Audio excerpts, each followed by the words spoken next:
Halo semuanya, Assalamualaikum warahmatullahi wabarakatuh. Perkenalkan, nama saya Lisa Fasriati dengan NIM 052696763. Prodi saya S1 Akuntansi. Cita-cita saya atau profesi yang diinginkan setelah lulus yaitu menjadi akuntan. Nah, pada kesempatan kali ini saya akan memaparkan materi tentang yang pertama pengertian dari akuntansi, kemudian ada fungsi dari akuntansi, jenis-jenis akuntansi dan macam-macam profesi akuntansi. Kemudian saya akan menjelaskan juga tentang penyusunan laporan keuangan yang baik dan tepat. Yuk kita simak bareng-bareng.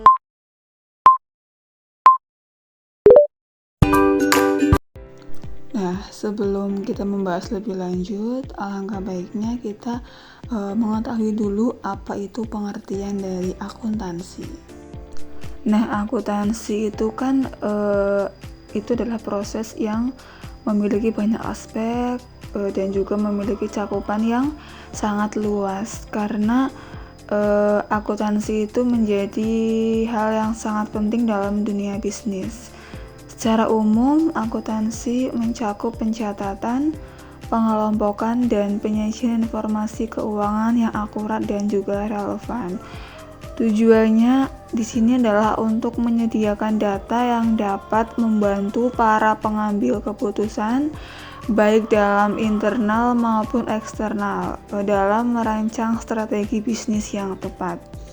Nah, akuntansi itu melibatkan pencatatan yang sistematis dalam setiap transaksinya, kemudian mengelompokkan berdasarkan kategori tertentu dan menyusun laporan keuangan yang rinci dan komprehensif.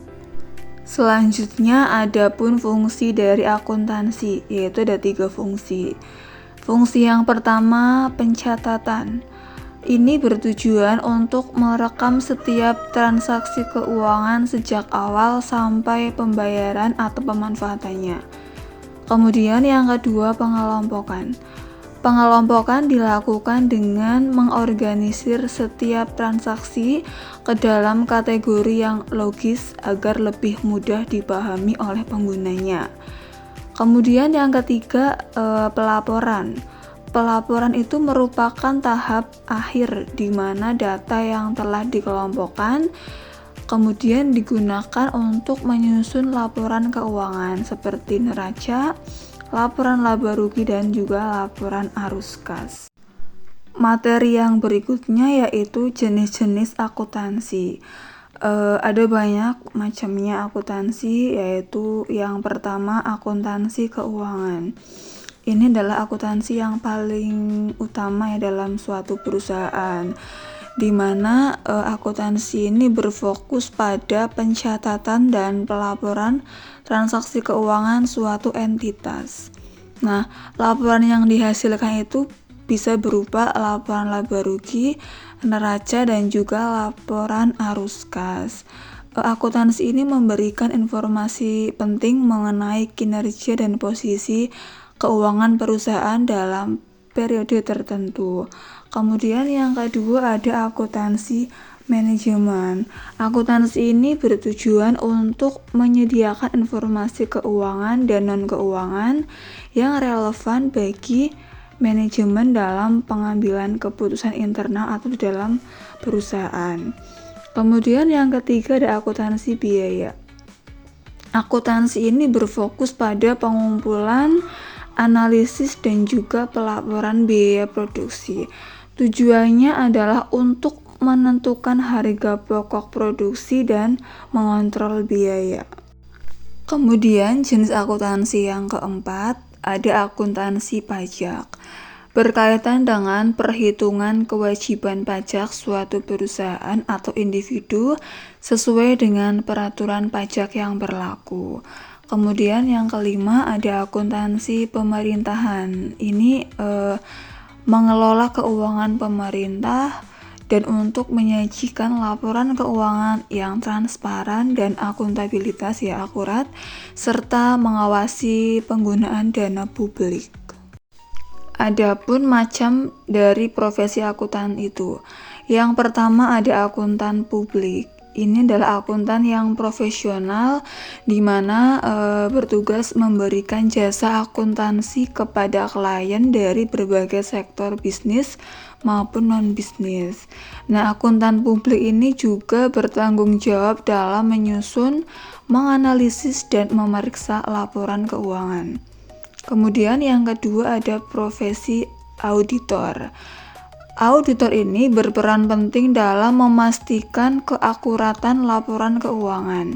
Kemudian melakukan pemeriksaan terhadap laporan keuangan untuk memastikan semua transaksi yang dicatat itu benar sesuai dengan PSAK yang berlaku.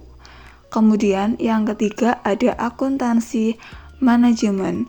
Itu bertanggung jawab dalam mengelola dan menganalisis informasi keuangan, menyusun laporan manajemen yang dapat membantu manajemen dalam pengambilan keputusan strategis.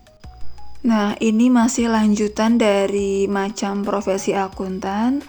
Yang keempat, selanjutnya ada akuntan pendidik. Nah, jadi akuntan itu tidak hanya bekerja di suatu perusahaan, tetapi juga bisa mengajar di institusi pendidikan baik di tingkat sekolah maupun tingkat perguruan tinggi.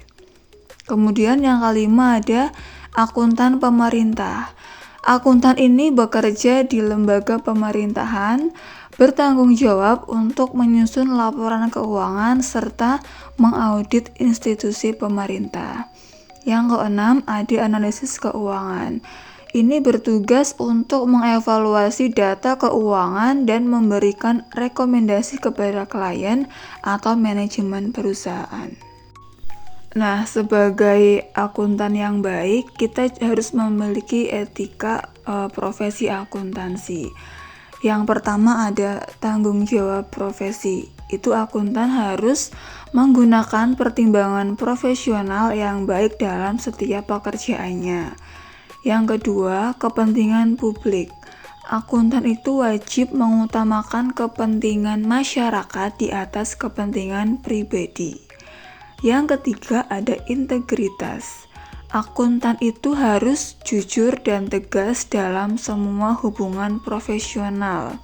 Yang keempat, ada objektivitas, di mana akuntan itu harus bebas dari benturan kepentingan atau pengaruh yang tidak semestinya.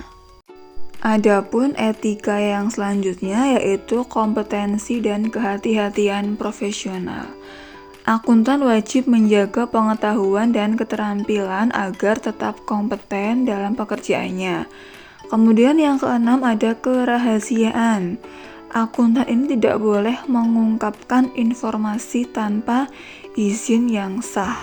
Nah, yang ketujuh itu perilaku profesional. Akuntan harus bertindak sesuai dengan hukum dan menghindari tindakan yang dapat mencoreng nama baik profesinya. Selanjutnya, kita akan membahas tentang pengertian dari laporan keuangan. Menurut Standar Akuntansi Keuangan (SAK) tahun 2022, laporan keuangan adalah hasil atau tahap akhir dari proses akuntansi yang memberikan informasi mengenai posisi keuangan, kinerja keuangan, serta arus kas entitas yang bermanfaat bagi para pengguna dalam pengambilan keputusan ekonomi. Nah, selanjutnya akan dibahas mengenai komponen laporan keuangan. Ada 5 komponen laporan keuangan. Yang pertama ada laporan laba rugi. Nah, laporan ini menyajikan kinerja keuangan perusahaan selama periode waktu tertentu. Laporan ini menunjukkan pendapatan, beban, dan laba atau rugi bersih, di mana laporan ini juga menunjukkan kemampuan perusahaan dalam menghasilkan keuntungan. Nah, suatu perusahaan itu akan memperoleh laba jika pendapatan lebih besar dari beban Dan juga sebaliknya, perusahaan akan memperoleh rugi jika beban lebih besar dari pendapatan. Kemudian yang kedua ada laporan perubahan modal atau ekuitas. Laporan ini menunjukkan perubahan ekuitas selama satu periode akuntansi akibat transaksi dari operasional usaha tersebut. Nah, biasanya laporan perubahan modal ini terdiri dari modal awal, kemudian menyajikan juga perusahaan itu laba atau rugi, kemudian bisa juga ada data dari prive, yaitu pengambilan untuk kepentingan pribadi. Nah, nanti akan menghasilkan modal akhir dari perusahaan tersebut. Komponen laporan keuangan yang selanjutnya yaitu laporan posisi keuangan atau yang biasa dikenal dengan neraca. Nah, neraca ini menyajikan posisi keuangan perusahaan pada suatu periode tertentu, menunjukkan adanya aset, kewajiban, dan juga ekuitas atau modal. Kemudian yang keempat ada laporan arus kas. Laporan ini menyajikan informasi tentang aktivitas, penerimaan, dan pengeluaran perusahaan selama periode tertentu. Laporan ini diklasifikasikan berdasarkan aktivitas operasi, investasi, dan juga pendanaan. Kemudian komponen yang terakhir yang kelima itu ada catatan atas laporan keuangan atau disingkat dengan CALK. Nah, laporan ini menyajikan informasi tentang penjelasan atau daftar terperinci nilai suatu pos yang disajikan dalam laporan keuangan. Sebelum menutup pembelajaran kali ini, saya ingin menyampaikan pesan dan motivasi. Integritas adalah modal utama bagi seorang akuntan. Tanpa adanya integritas, angka hanyalah sebuah simbol yang tidak mempunyai makna. Kejujuran akan mendatangkan suatu kepercayaan. Kemudian sebagai moto hidup saya, jujur dalam setiap tindakan, teliti dalam setiap pekerjaan, dan bertanggung jawab dalam setiap keputusan. Terima kasih atas perhatian dari rekan-rekan semua.